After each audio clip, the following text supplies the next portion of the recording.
ना होला। हर खामोशी के मतलब इनकार ना होला।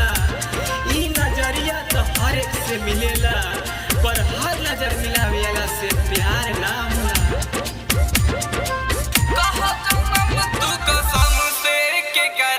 डीजे रुपेश राज, बसंतपुर चौक, जैतपुर रोड, मुजफ्फरपुर।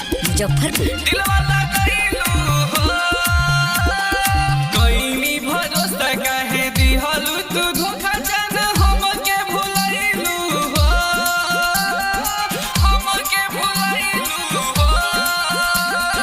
कईनी भरोसा काहे दिहलु तू धोखा, जान हमके भुलाइलू हो। कह जन्म तू कसम से के करा से दिलवा लगाइलू हो। कह सनम तू कसम से के करा से दिलवा लगाइलू हो, दिलवा लगाइलू हो।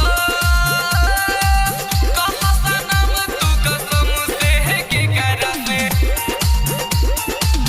दिलवा लगाइलू हो। कह सनम तू कसम से के करा से डीजे रुपेश राज, बसंतपुर चौक, जैतपुर रोड, मुजफ्फरपुर। आप सुन रहे हैं एमआर म्यूजिक भोजपुरी। रोग काहे के धरैलू प्यार के, जब पहिया छोड़ के रहे यार के। खुश तू कैसे रह पैबू हो, हम रोई कर जबा कर के। रोग काहे के धरैलू प्यार के, जब पहिया छोड़ के रहे यार के। खुश तू कैसे रह पैबू हो, हम रोई कर जबा कर के। प्रेमी पगल है जब लोरवा बहाई, तू चैन न पैबू हो।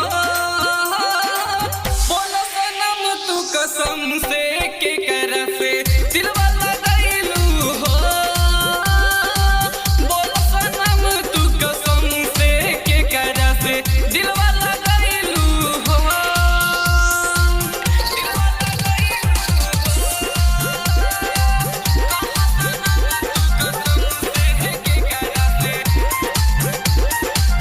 दिलवा लगाइलू हो।